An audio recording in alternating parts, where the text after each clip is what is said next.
If I told you that the two biggest superpowers in Asia were locked in a multi-billion-dollar battle over jewelry, you'd probably think I'm talking about a luxury brand feud. But in global geopolitics, jewelry is a matter of national security. You've probably heard of China's string of pearls strategy, their plan to build military and commercial ports all around India to essentially trap it in its own backyard. Think of it like a passive aggressive neighbor who buys up all the parking spots around your house just to block your driveway. But India isn't just sitting on its porch sipping chai. New Delhi has deployed its own sparkling counter strategy, which is informally called the necklace of diamonds. And with PM Modi's high stakes 2026 tour to Indonesia, Australia, and New Zealand, alongside the chaotic conflict rocking Iran, this necklace just got a massive upgrade. Let's break down how India is outmaneuvering China. Now, what is the necklace of diamonds? To understand the diamonds, you have to look at the pearls.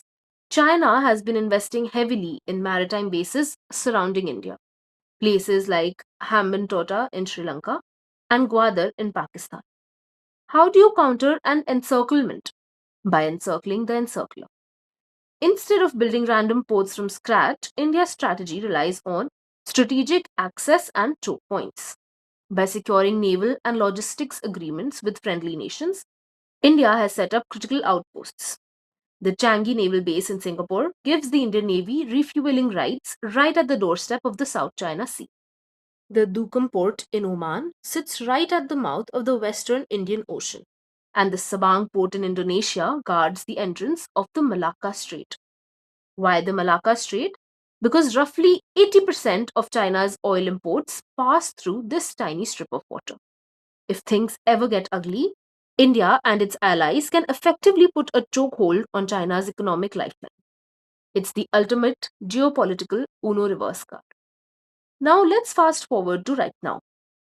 PM Modi just wrapped up a highly strategic marathon tour to Indonesia, Australia, and New Zealand. If you thought this trip was just about cultural photo ops, think again. This was pure diamond polishing. First, Indonesia. By locking in tight defense collaboration, India ensures its access to the Sabang port remains ironclad. If China tries to push through the Indonesian straits, India is already standing at the door. Next, Australia. As core members of the Quad Alliance, they took military cooperation to the next level, but the real prize here? Critical minerals. Australia has the lithium India needs to power its tech boom and break away from Chinese supply chains. Turns out tech security is national security. Finally, New Zealand. This was a historic push into the South Pacific, a region China has been trying to woo for years. By elevating ties and signing new maritime security agreements, India extended the southern edge of its necklace way out into the Pacific Ocean. But a necklace is only as strong as its weakest link, and the western side of India's strategy is currently facing a baptism of fire due to the ongoing conflicts involving Iran. To counter China's presence in Pakistan, India poured millions into developing the Chabahar port in Iran. Chabahar is India's golden gateway to bypass Pakistan and trade directly with Central Asia. But operating a mega port in a country currently entangled in severe regional conflict is like trying to build a house of cards during a thunderstorm. With shipping lanes disrupted and the constant threat of escalating international sanctions, India is walking an incredibly tight geopolitical rope. If Iran gets bogged down further, India's vital Western diamond becomes highly volatile. So, what's the ultimate takeaway?